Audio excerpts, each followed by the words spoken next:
Hey guys, welcome back to another video. So the title of this video is not clickbait.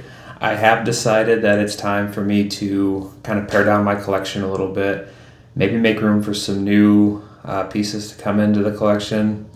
I'm just out of room right now with the current shelving situations I've got, like the one downstairs and the one behind me.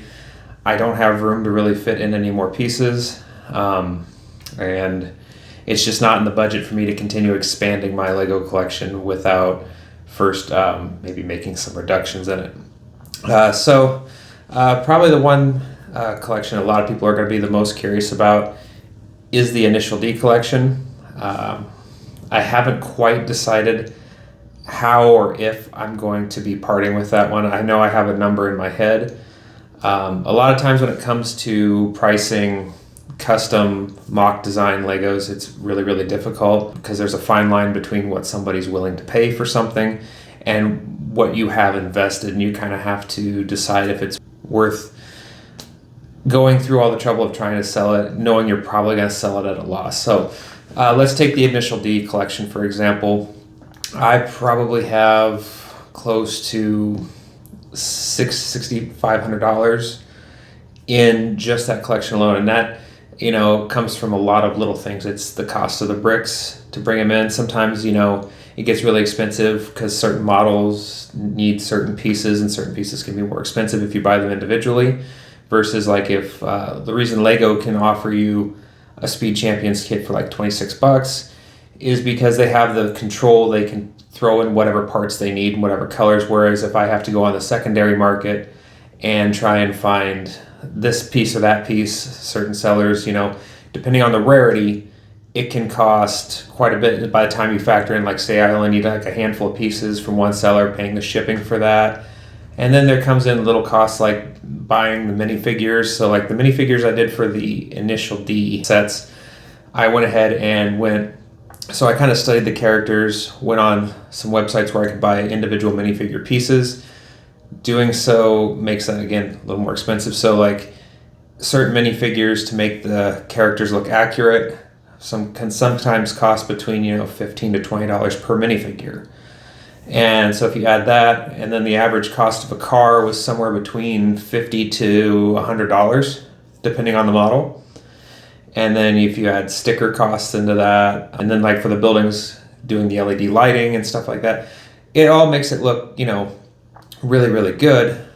And I'm glad I went through the extra effort to bring those models to that level. But in terms of if I need to now reduce some of the parts of my collection, I don't know how much I'll realistically be able to get back out of my investment. So I'd like to hopefully, at least get half would be nice. And I realize, not everybody's going to be in a financial position to, even if they wanted to buy certain parts of a collection, be able to buy everything as a whole. And for the Initial D stuff especially, I don't want to kind of start piecemealing that one out. I know there's a lot of people who'd be like interested in individual cars or maybe an individual building. But the second I start selling off little individual pieces, the collection becomes incomplete at that point. And then, it's a drawn out process of trying to sell the remaining, maybe less desirable inventory. I mean, because there's a certain character cars that not a lot of people are going to focus on. So the more I start individually selling off pieces of the major collection, that becomes harder and harder to sell the rest of it.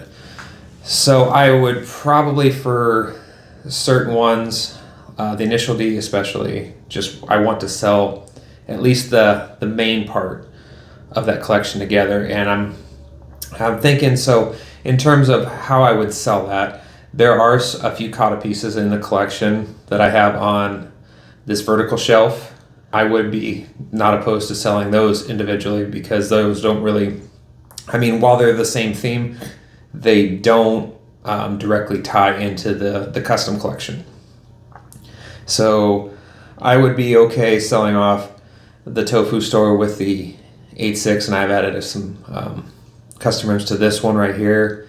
I'd also be okay selling off the UC parking lot, and I would probably just throw in these two little Kata RX-7s with it. I'd be okay selling off this Brickhead set, maybe even just, throwing in a copy of the initial demonger. I don't really care, at that point. But if somebody wanted to buy everything all together, I would be more apt to throwing everything in together. Now, as far as the mock portion goes for the initial D lineup, I do want to keep the main display shelf with the primary buildings together, as well as all of the custom cars. So there's 43 individual cars and 2 K trucks, 1 K van, 1 K truck, I guess, that would be part of this collection, as well as this top shelf. Now, there are 2 little mini builds for displays for a couple of the cars.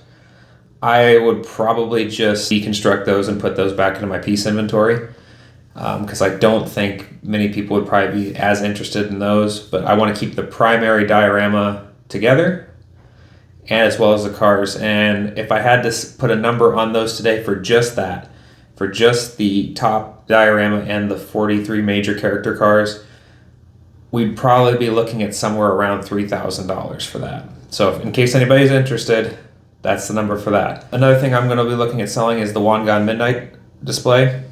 I haven't quite decided the best way to sell this yet, so ideally I would sell the base, the semi-truck, and the 4 cars together with the 4 characters. Realistically, I know some people may or may not want the base or the semi to go with it, so I may look at putting those up with just the cars, and I'm going to say those are probably going to be about in the $400 range for all 4, because I'm not going to separate the characters from each other, so it will be sold with the 4 character cars at least.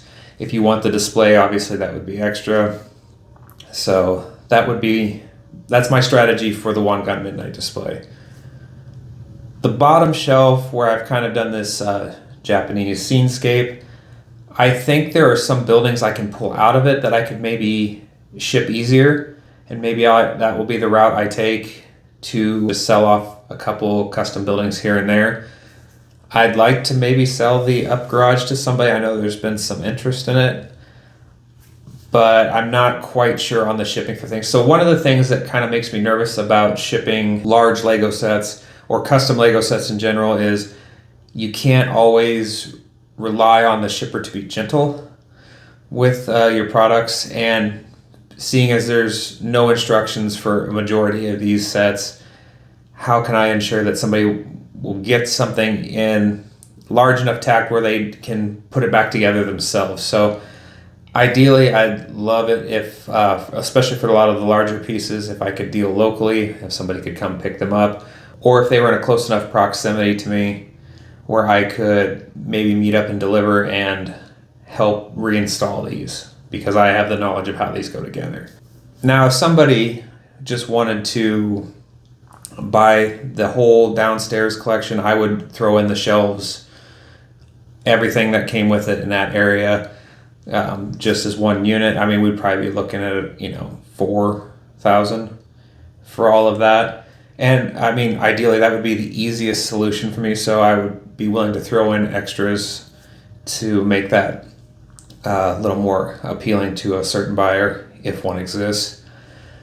Other things I'm looking at selling, I'm going to sell these top 4 Fast and Furious cars.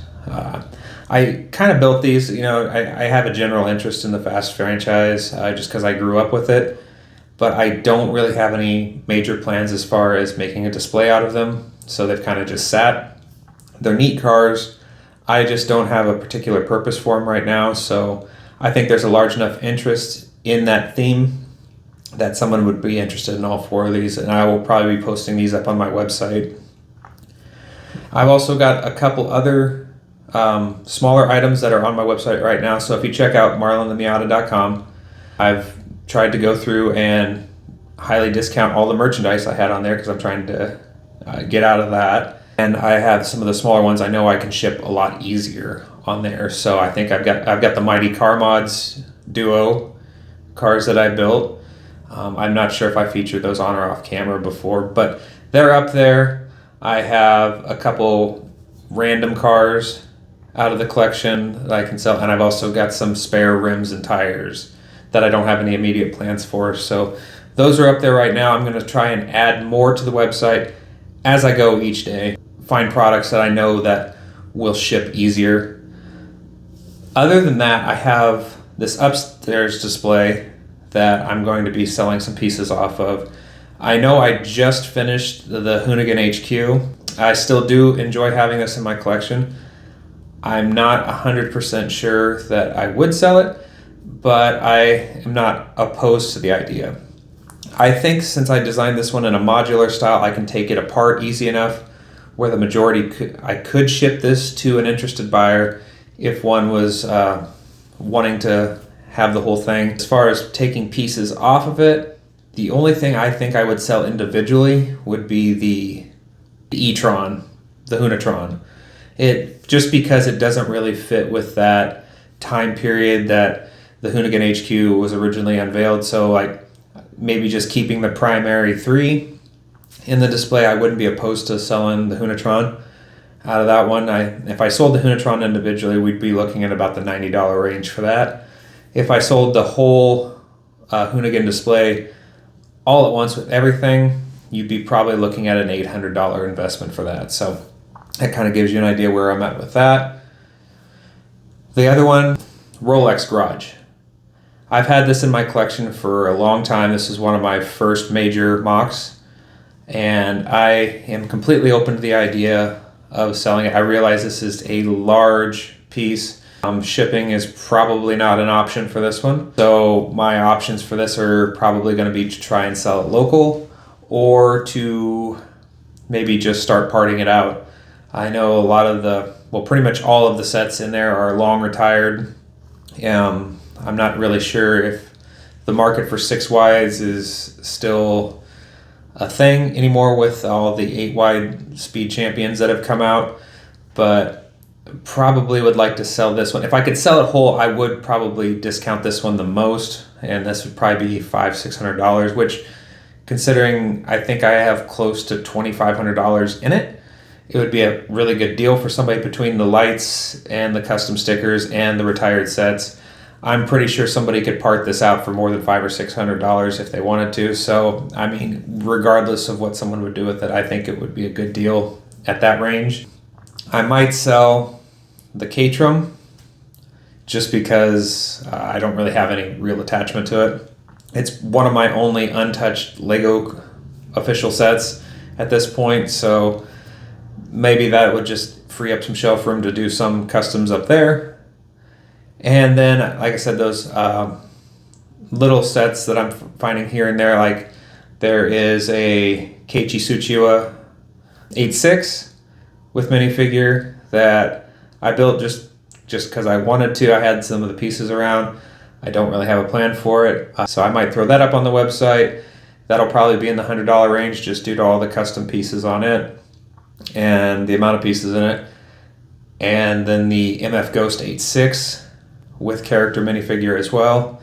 Again, something I kind of started and didn't really get into a big scene diorama or anything with, so I don't have a lot of plans for that. And I might just throw that up on the website, and that will probably be in the $60 to $80 range for that one. So that kind of gives you an overview of what I'm thinking about selling off.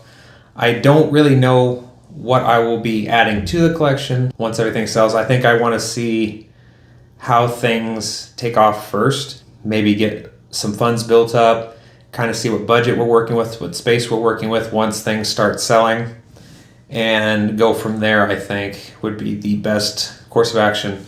Now, in the meantime, I'm going to try and produce some different content, maybe focus in on a few other projects I have going that aren't Lego related, so hopefully you'll still find that somewhat entertaining in the meantime.